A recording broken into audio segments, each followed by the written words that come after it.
Creo que lo más importante, hablando de temas en ambiente y todo, es primero no dejar que nos coma la ecoansiedad.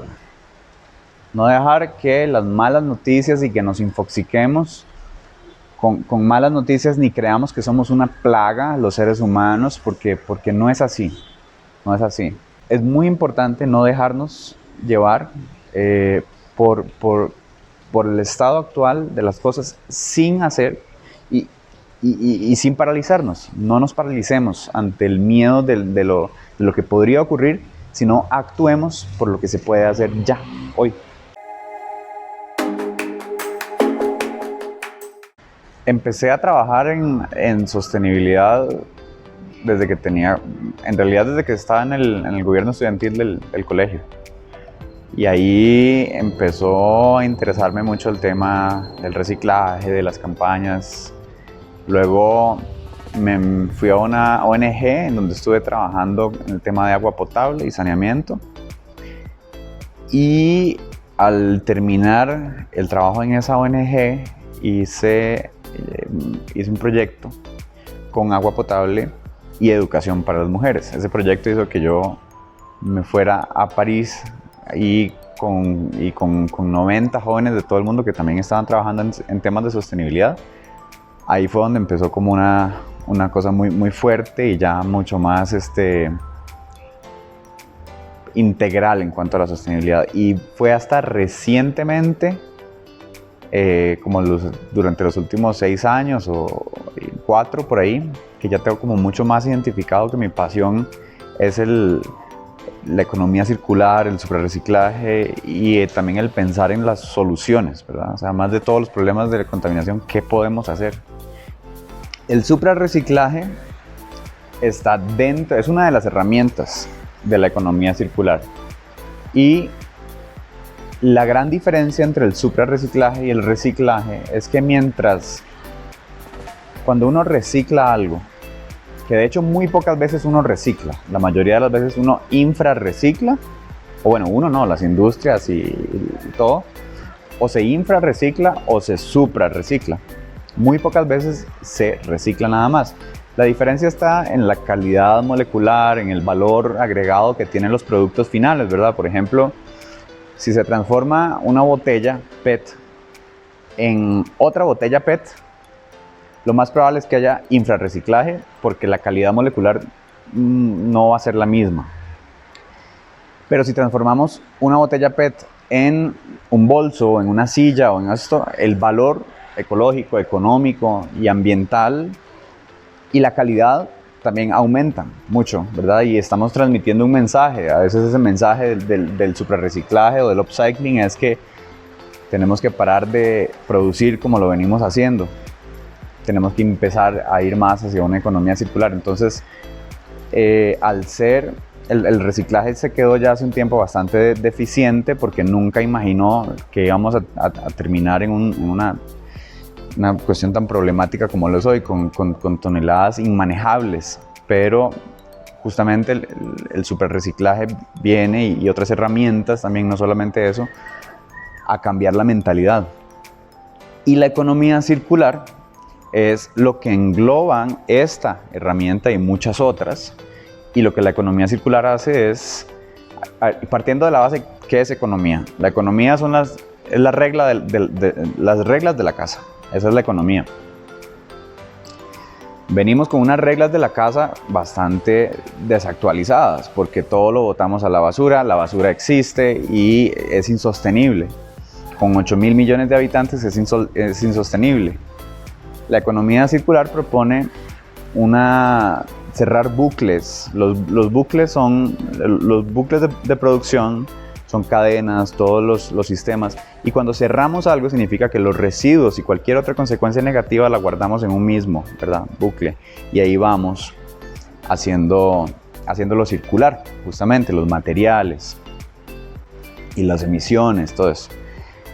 No solamente se basa en que todo se quede adentro, sino también en dejar de producir tanto. Entonces la economía circular tiene un gran enfoque en la reducción del uso de materia prima virgen, ¿verdad? Es una serie de herramientas, de visiones, de filosofías y de teorías que son muy respaldadas hoy en día, y por eso es que hablamos tanto hoy de economía circular y a veces no tanto de otras, pero existen otras, no es la única, no es el único sistema económico alternativo, ¿verdad? Está la economía azul, está la economía verde, la economía de rendimiento, hay muchísimas otras. Yo empecé este mundo con un emprendimiento que se llama La Botellería en Costa Rica. Lo que hacíamos era transformar botellas en huertas, en lámparas. Luego me asocié y creamos Taran Upcyclers. Y Taran Upcyclers ya tenía una visión del mismo concepto, del upcycling, ¿no? Del suprarreciclaje. Al final de Taran Upcyclers estábamos haciendo remodelaciones en hoteles, en restaurantes, utilizando materiales de desecho. Todos los materiales de desecho los convertíamos en cualquier cosa, producto o mueble que necesitara el lugar. Y hacíamos también asesorías y consultorías dirigidas a, por ejemplo, talleres de suprarreciclaje, a ayudarlos a comprender todo lo que engloba convertirse en un restaurante circular. Y hoy en día lo que estamos haciendo es de forma articulada desde Costa Rica y junto con Colombia a veces, estamos generando un ecosistema circular en donde, por ejemplo, a veces yo doy asesorías a emprendimientos y todo eso, siempre tratando de ayudar a las personas a comprender en qué están, en qué etapa de la economía circular están y cómo pueden lograr generar valor agregado. Lo primero es que no podemos seguir extrayendo, como lo venimos haciendo hoy, materia prima virgen. Sobre todo cuando hay tanta materia prima no virgen que está haciendo, que es inútil, está en la calle, está siendo un factor de contaminación. Teniendo en cuenta el contexto actual, lo primero es intentar reducir desde el inicio la sobreproducción y el sobreconsumo innecesario, ¿verdad? Packaging o embalajes innecesarios, todo eso, tratar de reducir a lo mínimo. Y reducir un montón de otras cosas en la cadena de producción de los productos, pues. Y luego está la recuperación también. Tenemos que enfocarnos en recuperar lo que ya hay alrededor, en los mares, en las tierras, todos estos materiales que son valiosos, porque la basura no existe. La basura es un concepto porque está siendo inútil, ¿verdad? Inútil o inutilizada. Pero si le diéramos un uso, si la convirtiéramos en otra cosa, no sería basura, sería reciclaje o suprarreciclaje o un producto X. Yo creo que pasaremos el modelo de extracción. El modelo de extracción sigue en la economía circular, no es que no, y no es que se le apunta a una cuestión idílica en donde no se extrae nada, no, pero en mucha menor medida, de una forma mucho más responsable, porque el gran problema de hoy en día son las ineficiencias. La sobreproducción y el sobreconsumo es ineficiente desde todo punto de vista, y lo que nos está fallando un montón es convertir el sistema mucho más eficiente, en que tengamos un uso óptimo de los recursos, porque recursos hay, lo que pasa es que tenemos que utilizarlos muy bien. Y en ese orden de ideas también creo que habrán carreras y habrán profesiones que en el futuro se encargarán de darle un giro a los materiales y pensar en la producción desde el diseño industrial, la biomimética, por ejemplo, que vendrán a ayudar y hacer esta transición entre una economía y la otra, apoyándose en cuestiones más regenerativas, más naturales, apoyándose en la naturaleza como mentor, como estrategia, con soluciones basadas en la naturaleza. Todo eso es un conjunto, es un ecosistema el que al final va a lograr hacer una transición, no será una sola acción. Así que lo primero va a ser eso, reducir, luego recuperar y luego repensar todo el sistema actual. El mayor problema es La sobreproducción y el sobreconsumo. Ese es el mayor problema. Tenemos demasiados ceros. De hecho, hace poquito estoy pensando como en un concepto que quiero hacer un artículo o algo así que se llama "La paz reside en menos ceros". Es muy ineficiente cuando sobreproducimos y cuando sobreconsumimos, porque no es necesario. No es necesario producir tanto y no es necesario consumir tanto. O sea, de las cosas que consumimos se nos están dañando un montón. Un ejemplo concreto, en la refri. Nuestra refri, nuestras casas. Cuando vamos de compra, los vegetales y todo, ¿cuánto botamos? Y lo botamos porque se nos puso malo, porque no se nos olvidó que estaba ahí. Eso mismo pasa con un montón y se puede extrapolar a muchas otras situaciones. No lo compostamos tampoco, sino que lo tiramos en la basura. Y al final termina siendo muy alarmante porque hoy en día el 60% de los residuos sólidos son orgánicos. Entonces, para mí el mayor problema es el sobreconsumo y la sobreproducción. Creo que lo vamos a lograr con una serie de conocimientos y una serie... Para mí el mejor ejemplo es la pirámide de gestión de residuos sólidos. Hay prioridades, ¿verdad? Tenemos prioridades hoy en día en nuestro sistema económico. Lo primero es reducir desde la raíz, reducirlo todo, nuestro consumo energético. Y no tiene que ver con que todo se apague ni nada, sino que, por ejemplo, tiene más sentido desarrollar tecnologías que hagan que con muy poquito puedas alumbrar un pueblo entero a revalorizar, no sé, algún residuo y transformarlo en energía que sigue siendo tradicionalmente eficiente o como está funcionando hoy en día. O sea, hay una serie de acciones prioritarias. Yo creo que lo más importante que tiene que pasar para que justamente pasemos de una economía lineal a una circular tiene que ver con la triada, con esta triada de legislaciones, gobierno, más la ayuda de corporaciones que se metan en la vaina de la economía circular, que se traten de hacer upcycling, que traten de hacer biomimética, que traten de hacer sus electrónicos con menos tipos de polímeros, más simples, y la ciudadanía, que apoye con su voto, que apoye con su compra. Entonces, pasaremos de una economía a otra y estamos en una transición, y eso hay que entenderlo, estamos en una transición. Entonces en este momento hay cosas que no tienen un balance ecológico positivo. A veces el suprarreciclaje o el upcycling gasta más energía que si lo fuéramos a reciclar o que si evidentemente si lo fuéramos a tirar a la basura. Pues no importa, es una transición, no se importa, pero es una transición, hay que tenerlo en cuenta. Pero hay que comprenderlo, ¿verdad? Y eso, yo creo que esa triada va a ser la que y lo hemos visto, se está viendo en muchos países. Declaraciones de Zero Waste, estrategias nacionales de economía circular, compromisos empresariales como la firma de los plásticos con la Ellen MacArthur Foundation. Se están haciendo grandes alianzas y grandes, es un gran momento de compromisos, porque además la gente ya se dio cuenta, yo creo, que lo sostenible, lo verde, no es suficiente. Entonces, ¿qué es? O sea, hágalo de verdad y hágalo con una serie de herramientas que tengan que respondan a una teoría y que respondan a una estrategia, ¿verdad? Circular. Y ahí es donde pasaremos de una economía lineal a una circular. Lo primero es situarte en tu localidad y en tu contexto, o a donde sea que quieras emprender o actuar, ¿verdad?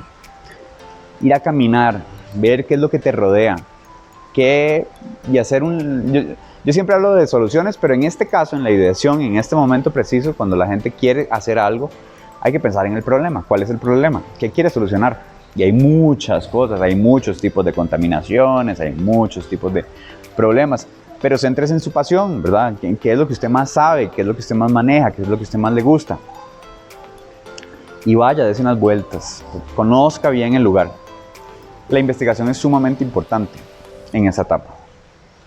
Y luego, pare de pensar en el problema y ahora piense solo en el escenario ideal. ¿Cuál sería el escenario ideal? Usted quiere que este tipo de contaminación no exista más. Piense en la utopía, ¿verdad? Y a partir de ahí ir construyendo su agenda y todo.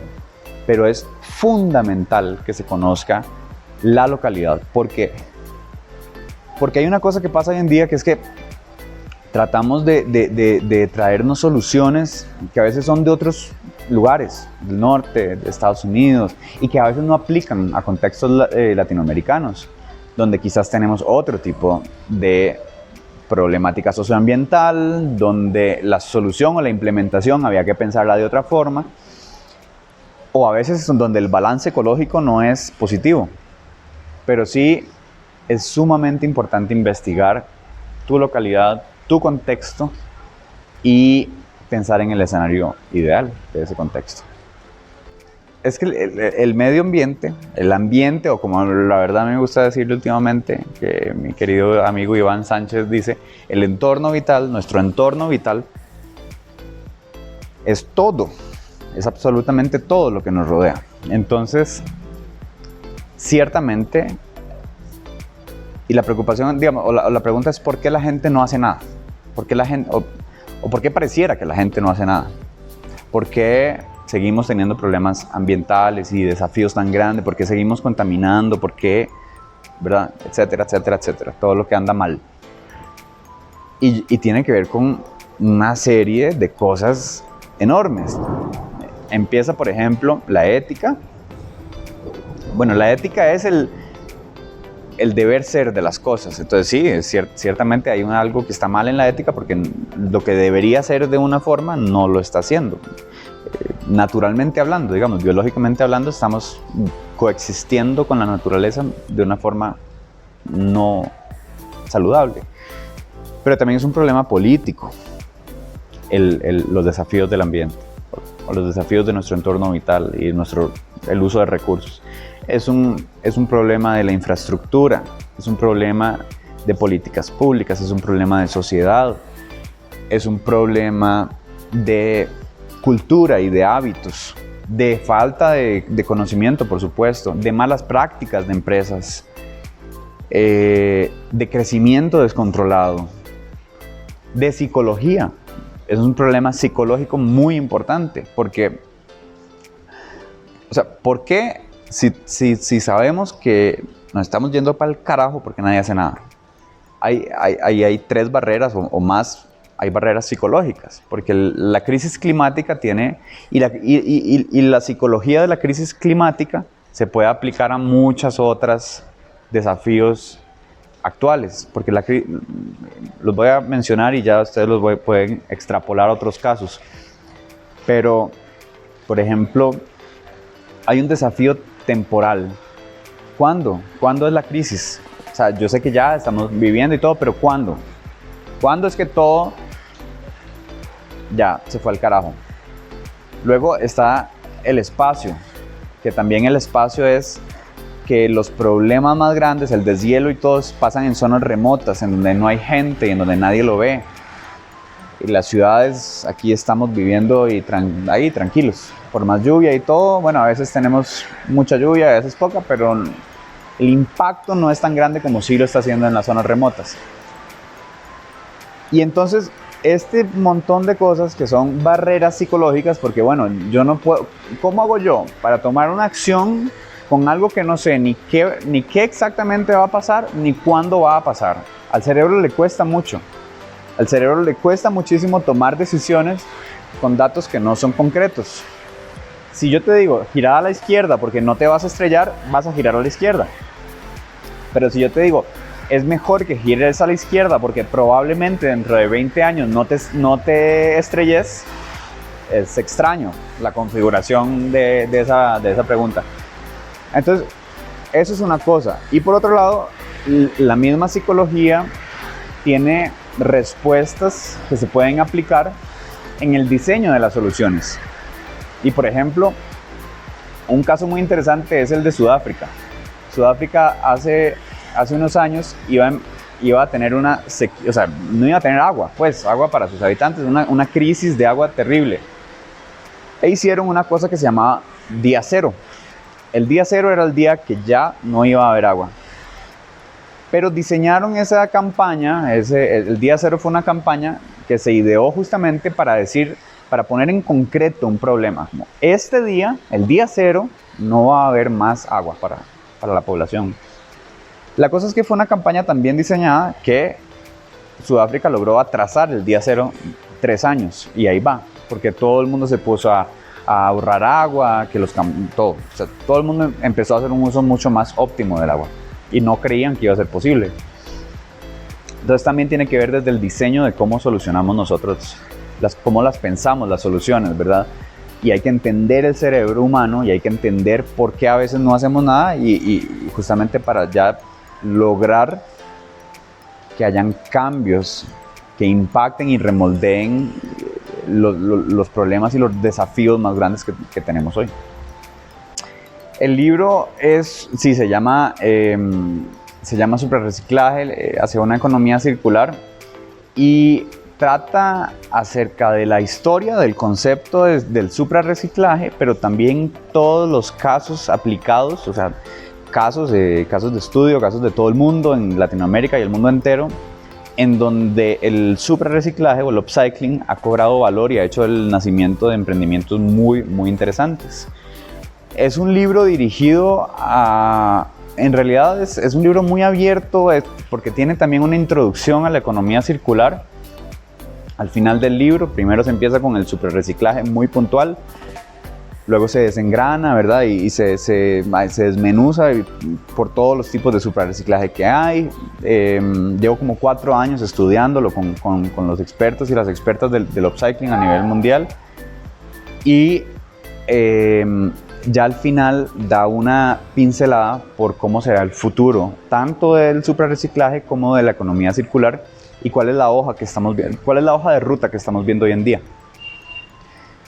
Para todas las personas que quieran emprender, para las personas que son dueñas de empresas, que quieren ponerse proyectos ambientales, y en general también para comunicadores, para gente que quiera comunicar la sostenibilidad y el reciclaje y todo eso. Es un libro que tiene una serie de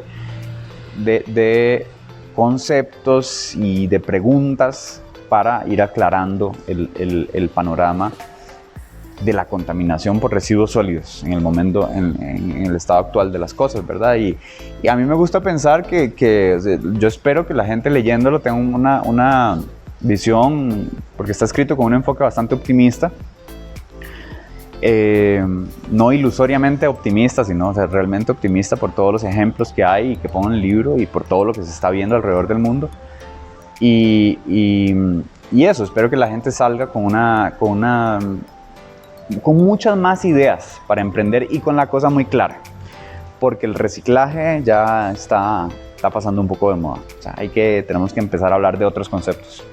En este momento yo asesoro a varios emprendimientos, microemprendimientos, emprendimientos y empresas que quieran hacer proyectos, o que tengan pues empresas que trabajen en alguna de las herramientas de la economía circular, y les ayudo a entender en cuál etapa están, a idear modelos de negocios circulares, a idear valores agregados, usando, por ejemplo, pensamiento fuera de la caja o pensamiento lateral.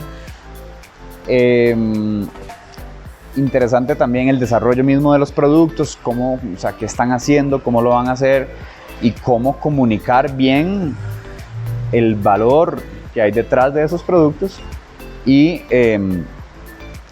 también trabajo gestionando proyectos ya que tengan que ver con más grandes, con proyectos que son más empresariales, ¿verdad? Pero para microemprendimientos me centro mucho en el área de modelos de negocios circulares, de estrategias circulares, de comunicación también, cómo se comunica la circularidad, que es una rama muy interesante.